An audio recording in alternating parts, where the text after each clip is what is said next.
सभापति महोदय, अंग्रेजों ने फूट डालो और राज करो की नीति अपनाकर इस देश पर राज किया और उन्हीं से प्रेरणा लेकर आज भारतीय जनता पार्टी और राष्ट्रीय स्वयंसेवक संघ इस देश में जिस प्रकार से फूट डालो और राज करो की बात कर रहे हैं, उसी पर उनका पूरा भाषण केंद्रित था। मैं तो उनसे इतना ही कहना चाहता हूं, उन्होंने 500 वर्षों बाद भगवान राम को उन्होंने स्थान दिलवाया।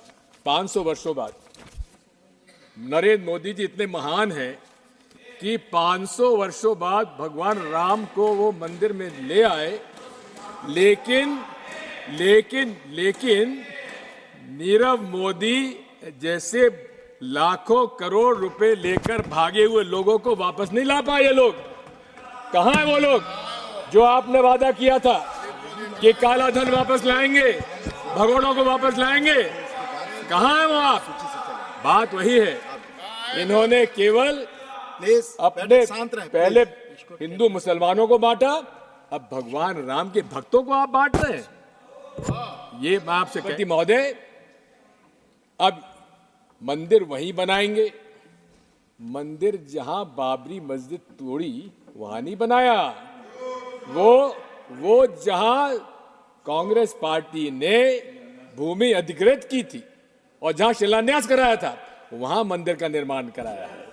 इनका वही मंदिर वहीं बनाएंगे का कारण ये था कि जब तक मस्जिद नहीं टूटेगी तब तक इनका उद्देश्य पूरा नहीं होगा।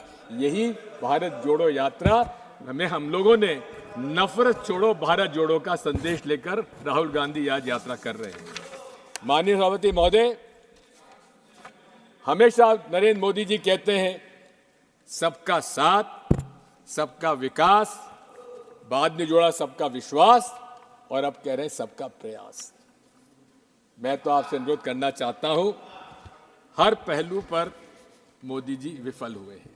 हां, इन्होंने बहुत सारी सफलताओं का उल्लेख किया है, लेकिन वो सारी योजनाएं जिन पर ये सफलता का श्रेय ले रहे हैं, ये सारी योजनाएं कांग्रेस पार्टी के द्वारा प्रारंभ की जा रही योजनाएं थी, जिनको अलग अलग नाम दे दिया गया।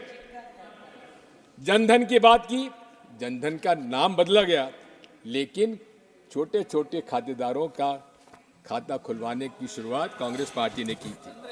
मैं आपसे कहना चाहता हूं कि ये बात सबका साथ, सबका विकास की बात करते हैं, लेकिन सर ये कुछ का साथ, कुछ का विकास और कुछ का विश्वास, इससे ज्यादा नहीं बढ़ पाए, क्योंकि ये बड़े नतीजों की बात करते हैं, 200 पार, 300 पार, लेकिन प्रतिशत वोट 40% से कम आते हैं।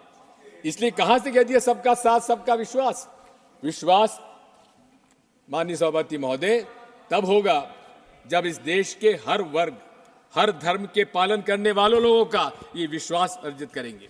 इन्होंने डॉक्टर मनमोहन सिंह जी के बारे में एक बिल्कुल असत्य बयान दिया है। उन्होंने कभी नहीं कहा जिस बारे में इन्होंने उनका उल्लेख किया है।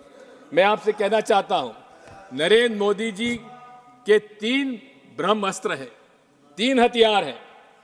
पहला अस्त्र है ईवीएम, दूसरा हथियार है धर्मांधता और तीसरा हथियार है ED, IT, CBI, NIA. Bharat विश्व का सबसे बड़ा लोकतंत्र है, मदर ऑफ डेमोक्रेसी कहा जाता है, लेकिन सफल लोकतंत्र के लिए निष्पक्ष माननीय चुनाव आयोग आवश्यक है। आज मैं आपसे कहना चाहता हूं कि लोगों के मन में एक ईवीएम के बारे में विश्वास कम होता जा रहा है। प्रदर्शन हो रहे हैं, 28 पॉलिटिकल पार्टीज ने कुछ प्रश्न चुनाव आयोग के सामने रखे। नरसिम्हा जी हमारे बैठे हुए, इन्होंने खुद ने किताब लिख डाली थी। मैं आपसे कहना चाहता हूं कि क्या चुनाव आयोग का आज व्यवहार निष्पक्षता से है? क्या 28 राजनीतिक दलों ने उनसे मिलने का समय मांगा, 6 महीने में माननीय चुनाव आयोग को 28 पॉलिटिकल पार्टी से मिलने का समय तक नहीं मिला। हम ऐसे चुनाव आयोग पर कैसे भरोसा करेंगे? मैं आपसे कहना चाहता हूं कि एक तरफ जहां उच्चतम न्यायालय ने अपना सुझाव भेजा कि चुनाव आयोग के सदस्यों के चयन के लिए माननीय मुख्य न्यायाधीश उच्चतम न्यायालय के उनको भी उसका समिति का सदस्य बनाया जाए, लेकिन प्रधानमंत्री जी को रास नहीं आया और उन्होंने यहां से बिल पास करा लिया। जब सारे विपक्ष के संसद सदस्यों को उनको उन्होंने निष्कासित कर दिया था। और क्या किया कि प्रधानमंत्री जी के अलावा प्रधानमंत्री जी द्वारा मनोनीत मंत्री भी उसका सदस्य होगा। इसका मतलब कि 3 सदस्यों में 2 जब प्रधानमंत्री जी द्वारा होंगे तो उससे क्या उम्मीद की जाए। और यही नहीं है, आज ये बात साफ हो गई है कि बीईएल के अंदर 4 डायरेक्टर्स, इंडिपेंडेंट डायरेक्टर्स की नियुक्ति किनकी हुई है? भारतीय जनता पार्टी के लोगों की। सभापति जी महोदय, हमारी मांग क्या है? आज कंप्यूटर साइंस इतना आगे बढ़ चुका है कि हमारा जो मकसद है वोट डालने का, क्या वो उसका निर्णय हमको मिलता है क्या? आज सॉफ्टवेयर निर्णय करता है कि आपको मशीन क्या नतीजा देती है। हमारी मांग क्या है? हमारी मांग यह है कि माननीय चुनाव आयोग को वो सॉफ्टवेयर पब्लिक डोमेन में लाना चाहिए। हमारी क्या मांग है? ये मेरा अधिकार है, एक वोटर के नाते अधिकार है कि मैं जिसे वोट चाहूं उसको वोट पड़े। महोदय, कि इस पूरे विश्व में केवल 5 देश ऐसे आज हैं जहां ईवीएम के माध्यम से चुनाव हो रहा है। उसमें से ऑस्ट्रेलिया में जो सॉफ्टवेयर डाला जाता है वो पब्लिक डोमेन में है। मैं पूछना चाहता हूं आपके माध्यम से प्रधानमंत्री जी और पूरे मंत्रिमंडल से, क्या कारण है कि वो सॉफ्टवेयर बताने में क्यों इतने परहेज करते हैं? क्या डर है उन लोगों को? आज जब मांग उठ रही है जनमानस में कि चारों तरफ से कि हमें ईवीएम नहीं चाहिए, उस समय पूरे देश में ईवीएम का प्रचार करने के लिए चुनाव आयोग प्रदर्शन कर रहा है। अरे, हमें प्रदर्शन करने की आवश्यकता नहीं है। आप हमारी बात इतनी सी मान लीजिए, या तो आप बैलेट पेपर से चुनाव कराइए, जो 2018 में कांग्रेस पार्टी ने एआईसीसी रेजोल्यूशन में अपना मत रखा था, उस पर हम आज भी कायम हैं।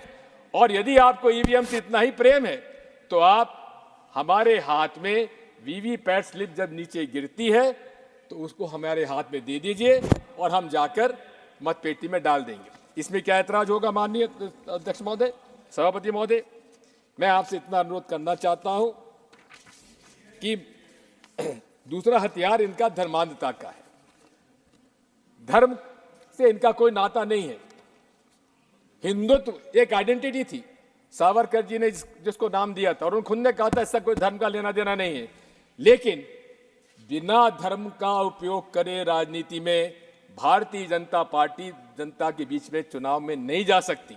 और यहां तक कर्नाटक के चुनाव में नरेंद्र मोदी जी खुद उन्होंने वहां पे आम सभा में कहा, बजरंगबली का नाम लो और कमल के फूल पर बटन दबाओ। चुनाव आयोग, माननीय सभापति महोदय, मेरी आपत्ति इस बात की है कि अगर छोटी मोटी बात भी अगर कोई और अन्य दल का कर देता उसको नोटिस मिल जाता, लेकिन खुले रूप से नरेंद्र मोदी जी ने रिप्रेजेंटेशन ऑफ पीपल्स एक्ट का उल्लंघन किया है, अब इसमें सेक्शन 123(3)(a) का, लेकिन उस पर चुनाव आयोग ने संज्ञान में क्यों नहीं लिया? आज भी पूरे देश में धर्म के नाम पर ये व्यवसाय कर रहे हैं। वो राम मंदिर का निर्माण जो कि नरसिम्हा राव जी ने रामालय ट्रस्ट को सौंपा था, चारों शंकराचार्य और स्वामी रामानंदाचार्य के रामनिधाचार्य जी, 5 लोगों का रामालय ट्रस्ट बनाया, उसके हाथ में क्यों नहीं दिया? किसको दिया? विश्व हिंदू परिषद के हाथ। की पीपल्स रिप्रेजेंटेशन एक्ट का वायलेशन हो रहा है, उस पर कोई संज्ञान में नहीं लिया जा रहा है। मैं आपसे इतना कहना चाहता हूं कि आज तीसरा हथियार इनका है ईडी, आईटी, सीबीआई, एनआईए का। इसमें मोदी जी को कहते हैं मेरी गारंटी, मोदी गारंटी का एक आपको उदाहरण देना चाहता हूं। भोपाल के अंदर उन्होंने भाषण में कहा कि मेरी मोदी गारंटी, ये महाराष्ट्र के नेता, उन पर 70,000 करोड़ का घोटाला है, उनको मैं जेल भेजूंगा। लेकिन 3 दिन बाद क्या हुआ सभापति महोदय? जेल भेजने के बजाय उनको मुख्यमंत्री बना दिया गया। देवेंद्र फडणवीस कहते थे दादा चक्की पीसिंग पीसिंग पीसिंग, आज दादा जेल में नहीं, महाराष्ट्र के मंत्रालय में बैठकर मोदी जी गारंटी कर पीसिंग पीसिंग पीसिंग कर रहे हैं। मैं आपसे कहना चाहता हूं कि पूरी तरह से भारतीय जनता पार्टी दल एंटी पुअर है, शुरू से रही है, कोई नई बात नहीं है। पूरे कॉर्पोरेट्स के पक्ष में इनका पूरी रही है पूरा, और इसीलिए कि हमारे जो डायरेक्टिव प्रिंसिपल्स में असमानता दूर करने का निर्णय था, उससे अलग अमीर और गरीब का असमानता बढ़ती चली जा रही है। मैं आपसे कहना चाहता हूं, इसके बहुत सारी बातें हैं, और इसी के साथ साथ हमारे पूरे देश में जर्नलिस्ट, एक्टिविस्ट, वो लोग हैं उनको जेल भेजा गया। सर, पूरे देश में एक्टिविस्ट, जर्नलिस्ट, स्टूडेंट्स, इनको अपराध लगाकर बेल नहीं दिया गया। क्या भीमा कोरेगांव के हो, सीए एनआरसी के हो, जेएनयू की, इनके सब के खिलाफ कार्रवाई की। मैं आपसे अंत में एक ही बात कहना चाहता हूं, इस देश एनडीए के अलायंस पार्टनर्स, बीजेपी के जो अलायंस पार्टनर्स हैं, उनके लिए मेरी एक जो कविता 1940 में लिखी गई थी, उसमें पढ़ के वो उसी में खत्म कर, वो पेस्टर मार्टिन न्यूमन ने लिखी थी। First they came for the socialist and I did not speak out because I was not a socialist. Thank you. Then they came for communists. I was not a communist because I was not a communist, so I did not speak out. Thank you.